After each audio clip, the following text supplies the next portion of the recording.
Continuamos con el análisis de la asignatura Juicios de Amparo. Aquí hay que hacer una alusión muy importante. Ya mencionamos a grosso modo las partes que intervienen en el juicio de amparo, pero ahora sí tenemos que destacar y tenemos que profundizar con la naturaleza de estas partes. Empezamos con el primero, con el agraviado, o también denominarlo promovente. El agraviado es la persona física o la persona moral que de alguna manera con el acto de autoridad o con el acto de particular, que ya hemos hecho mención, se vulnera un derecho fundamental contemplado en la Constitución o en los tratados internacionales. ¿Qué debemos entender respecto a esta referencia? A ver, ya hicimos mención a los derechos que contempla la Constitución y los tratados internacionales, pero lo importante es que ustedes distingan que es un derecho fundamental. Y a grosso modo, cuando hacemos referencia a los derechos fundamentales, debemos señalar que son los derechos humanos que se encuentran positivizados, que se encuentran reconocidos dentro del ordenamiento jurídico. Y en esta referencia vamos a hacer mención que se encuentran contemplados en la Constitución y también se encuentran contemplados en los tratados internacionales. Pero también hay que señalar que estos derechos fundamentales que son vulnerados no solamente son para personas físicas, sino también para personas morales de derecho privado y personas morales de derecho público. En estos lo promueven excepcionalmente. ¿En qué supuestos? Pues principalmente cuando sus intereses, cuando su patrimonio se encuentra afectado. Bajo esta tesitura también vamos a hacer mención que en las resoluciones que dicte el Tribunal Federal de Conciliación y Arbitraje, evidentemente el patrimonio de la Secretaría, el patrimonio del órgano resulta afectado con esa resolución. Bajo ese supuesto pueden tramitar ellos un juicio de amparo. ¿Qué tipo de interés tienen que demostrar el quejoso? ¿Qué tipo de interés tiene que mostrar este promovente? Pues bueno, hay un interés jurídico, un interés material, un interés subjetivo, que implica que se vulnera un derecho contemplado en la norma, que se vulnera un derecho contemplado en la Constitución, un derecho contemplado en los tratados internacionales. En este supuesto va a haber una exigencia, va a haber una potestad de hacer cumplir con esta disposición e inclusive, ¿por qué no?, de manera coercitiva, es decir, con el uso de la fuerza pública. Bajo ese tenor, cuando se considera que existe un derecho que contempla la norma constitucional o los tratados internacionales y no es respetado por la autoridad, entonces podemos promover un amparo indirecto, argumentando un interés jurídico. En esta situación hay una obligación correlativa, un deber jurídico, un deber de exigencia, y la autoridad no cumplió con ese deber. Bajo ese supuesto, el gobernado solicita la protección de la justicia de la Unión. Un interés que una vez que ya hemos hecho alusión al interés jurídico, es importante mencionar el interés legítimo, el interés basado sobre intereses o derechos difusos y colectivos, es decir, que nos pertenecen a todos, que todos tenemos una legitimación para promoverlo. Por ejemplo, los derechos en materia del medio ambiente. Asimismo, hacemos referencia a los derechos de naturaleza colectiva. La comunidad se encuentra vinculada jurídicamente. La comunidad, sobre ese acto de autoridad, va a haber una vulneración, una afectación material. Pero asimismo podemos hacer referencia a los intereses difusos, a los intereses que de alguna manera, de forma sustancial, de forma accidental, de forma contingente, la comunidad se encuentra involucrada. Pero bueno, ya hicimos mención al promovente, ya hicimos mención a la persona que tramita la protección de la justicia de la Unión a través del juicio de amparo. Entonces hay que hacer referencia a otro de los sujetos que participan en el juicio de amparo, que es la autoridad responsable.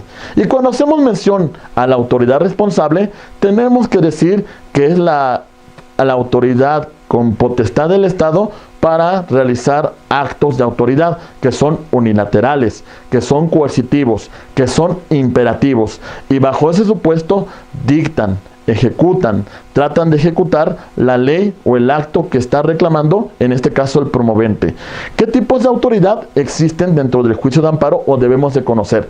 Pues bueno, existe una autoridad que vamos a llamar ordenadora y otra autoridad que denominaremos ejecutora. La autoridad ordenadora es la que goza de esta decisión, goza de esta potestad para que lleve a cabo el acto de autoridad, el supuesto que va a reclamar el quejoso, el promovente, mientras que la autoridad ejecutora pues evidentemente se encuentra subordinada por mandato legal a la ordenadora y en ese supuesto va a cumplir con una orden que le dicte esta autoridad, la ordenadora. También tenemos que hacer referencia al concepto de autoridad. ¿Quién es autoridad? Funcionarios, organismos públicos cuya naturaleza, cuyo fundamento se encuentran en la Constitución, en las leyes, en los tratados internacionales, que realizan actos de manera unilateral. Es decir, no le piden potestad al gobernado si está de acuerdo o no. Actos que son de naturaleza imperativa, lo aplican porque así lo establece la norma. Actos que son coercitivos, que implican ante un desconocimiento, ante una inobservancia, pueden hacer uso de la fuerza pública. En esta tesitura, estimados abogados, hay que señalar que cuando hablamos de la autoridad responsable, vamos a tener que señalar quién la representa, y la representación de los órganos legislativos federales y locales se va a encontrar principalmente sobre sus respectivos titulares de asuntos jurídicos. Y cuando hacemos referencia al presidente de la República, va a estar representado en el juicio de amparo a través de Consejería Jurídica de la Presidencia de la República. Siguiendo con este desarrollo de la asignatura, hay que hacer referencia al tercero perjudicado, el tercero interesado. ¿Quién es él? En primer lugar, hay que destacar por asignaturas. En materia civil, mercantil o laboral, va a ser la contraparte del promovente. Va a ser quien hasta cierto punto resulta beneficiado por la ejecución, por la materialización de ese acto de autoridad. Tenemos que hacer referencia también a la contraparte del quejoso en materia penal, que podemos señalar que puede ser el imputado o la víctima o ofendido, según sea el caso de quien promueve el amparo o a quien le beneficia dicho acto de autoridad. En materia administrativa va a ser el que haya gestionado a su favor esa acreditación o ese acto administrativo. Y por otra parte, también es importante mencionar que tiene un interés directo respecto a la ejecución de ese acto. ¿Por qué? Porque es contraparte en un procedimiento de origen y como consecuencia le conviene que subsista ese acto de autoridad, o en materia hacendaria, pues en materia fiscal, en la cuestión de contribución de impuestos, la Secretaría de Hacienda y Crédito Público tiene un interés importante, un interés en que las resoluciones del Tribunal Federal de Justicia Fiscal y Administrativa, pues de alguna manera subsistan respecto a un contribuyente. Cuando hablamos del acto reclamado, que es una connotación muy importante que nosotros debemos de conocer, hay que hacer referencia a que ese acto reclamado puede consistir en una conducta de corte positivo, es decir, de un hacer, o una conducta pasiva u omisiva, que implica un no hacer. Pero en ese supuesto, ese acto de autoridad vulnera derechos fundamentales que se encuentran contemplados en la Constitución o en tratados internacionales.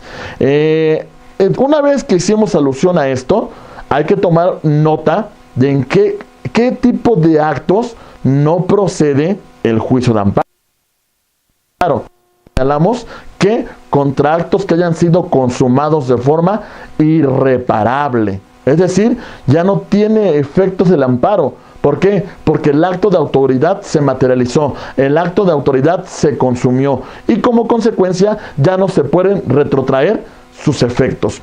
También tenemos contra actos declarativos, es decir, con actos que manifiestan un derecho que fue declarado, que fue constituido con antelación. Bajo ese supuesto, pues tampoco será procedente como tal el juicio de amparo.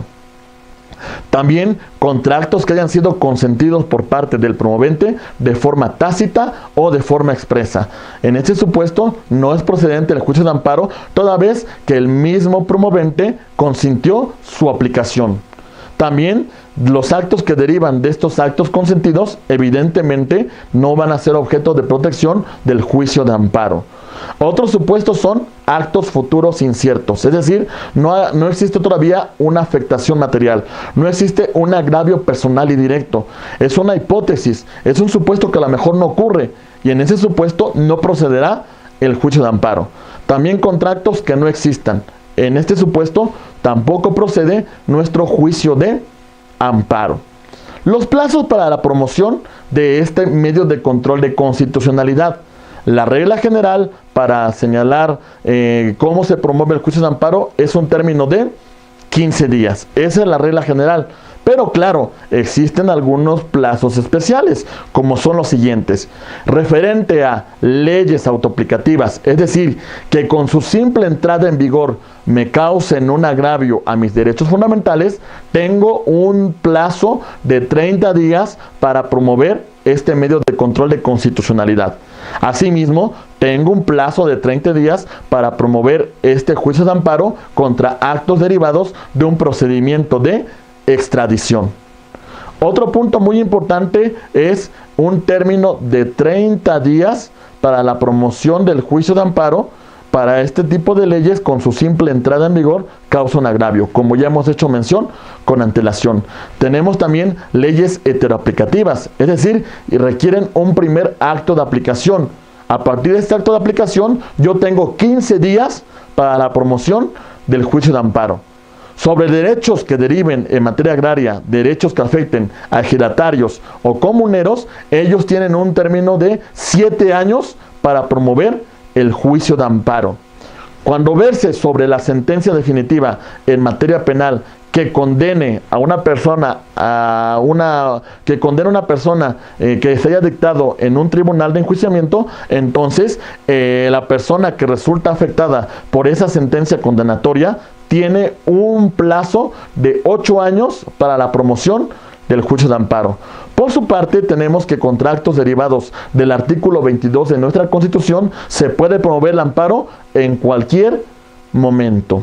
Esta es una referencia muy importante, pero bueno, una vez habiendo agotado estos principios, estas reglas, esta cuestión respecto a la naturaleza de las partes que intervienen en el juicio de amparo, así como los términos para su promoción, es importante hablar de un tema fundamental que versa sobre la improcedencia del juicio de amparo. Y la improcedencia puede tener distinta naturaleza, como es la improcedencia constitucional, que es la que establece la propia constitución política de los Estados Unidos mexicanos. Pero también tenemos una improcedencia legal que se encuentra contemplada en la ley reglamentaria del artículo 103 y 107 de la Constitución, y una improcedencia jurisprudencial, que es la que establece la propia jurisprudencia de la Suprema Corte de Justicia de la Nación, funcionando en pleno o en salas, asimismo la jurisprudencia de los tribunales colegiados de circuito. Empezamos con las causales de improcedencia. Cuando hablamos de las causales de improcedencia, señalaremos que no procede la tramitación de este medio de control de constitucionalidad contra reformas a la Constitución. Es decir, si queremos ampararnos contra una modificación que está realizando el Poder Constituyente permanente, esto no procedería. Esto es una referencia muy importante porque cuando estaba realizando la reforma en materia energética, muchos decían que iban a tramitar un amparo. Evidentemente esto no es procedente, toda vez que no podemos hacer nosotros un amparo contra el contenido de la norma constitucional. Otra referencia es contra actos de la Suprema Corte de Justicia de la Nación, porque la Corte es el órgano jurisdiccional de mayor jerarquía, porque no hay ningún órgano en el interior del Estado que pueda en un momento determinado revertir las determinaciones que ha dictado la Suprema Corte de Justicia de la Nación. En ese tenor, no es procedente el amparo que verse sobre actos que hayan emanados de la Suprema Corte de Justicia de la Nación. Tampoco contra actos del Consejo de la Judicatura Federal, toda vez que es un órgano de vigilancia, toda vez que es un órgano administrativo del Poder Judicial de la Federación. Tampoco va a ser procedente el amparo en materia electoral contra actos del Tribunal Electoral del Poder Judicial de la Federación. en materia electoral no es procedente el juicio de amparo. Asimismo, no es procedente contra actos en materia electoral que emanen del Instituto Nacional Electoral. Para eso existe un juicio de revisión constitucional. Tenemos otra improcedencia del juicio de amparo contra actos del Congreso de la Unión que actúen en potestad o en convenio de colaboración, potestad derivada de la propia Constitución. En ese sentido, no podemos presentar amparo contra estas determinaciones, como por ejemplo, el juicio político. No podemos ampararnos contra estas determinaciones del Congreso Federal. Tampoco se puede presentar un amparo contra resoluciones de los tribunales colegiados de circuito, porque sería presentar un amparo sobre el mismo amparo. Tenemos otra referencia. Es improcedente el juicio de amparo contra determinaciones del Poder Legislativo que versen sobre juicio político o declaración de procedencia. Otro supuesto también en la cual no procede el juicio de amparo es en referencia contra las normas que hayan sido declaradas inconstitucionales a través de este mecanismo que se llama Declaración General de Inconstitucionalidad, que ya en otro video les explicaré en qué consiste. Tampoco es procedente el juicio de amparo en cuestiones que versen sobre la tramitación de otro juicio de amparo. Si existe litis pendencia, tampoco será procedente el juicio de amparo. Tendremos que determinar que es una causal de improcedencia y en este supuesto, este juez que conozca de esta improcedencia tendrá que enviar todos los autos con el juez que conoció el juicio de amparo. También es improcedente en juicio de amparo cuando no afecten intereses jurídicos o legítimos del quejoso. Es decir, no logramos demostrar su existencia. En ese supuesto, el juez de amparo tendrá que declarar la improcedencia del juicio de amparo. También no procede el juicio de amparo contra actos que el promovente haya admitido, que haya consentido de forma expresa, toda vez que él mismo ratificó los efectos del acto de autoridad. Tampoco no procede el juicio de amparo contra actos que se hayan consumado de forma irreparable. Es decir, no podemos dejar sin efectos la naturaleza del juicio de amparo en virtud de que ya no subsiste la materia de protección. También no procede el juicio de amparo si no agotamos nosotros el principio de definitividad, salvo las excepciones que ya hemos comentado con antelación. También existe una improcedencia del juicio de amparo en los supuestos que cuando el acto de autoridad haya cesado sus efectos. Es decir, que yo me quiero amparar porque la Junta de Conciliación y Arbitraje no ha dictado un laudo, pero en el momento que tramito el juicio de amparo dictan el laudo. Entonces, evidentemente, los efectos del acto de autoridad han cesado. Como consecuencia, se tendrá que declarar sin materia dicho juicio de amparo. Estimados amigos, con esto vamos a concluir esta parte del video, en la cual hicimos connotación muy importante de las partes que intervienen en el juicio de amparo. Hicimos referencia también a las causales de improcedencia en el juicio de amparo y de alguna manera también referimos qué debemos entender por un acto de autoridad. Estimados amigos, muchas gracias por su atención.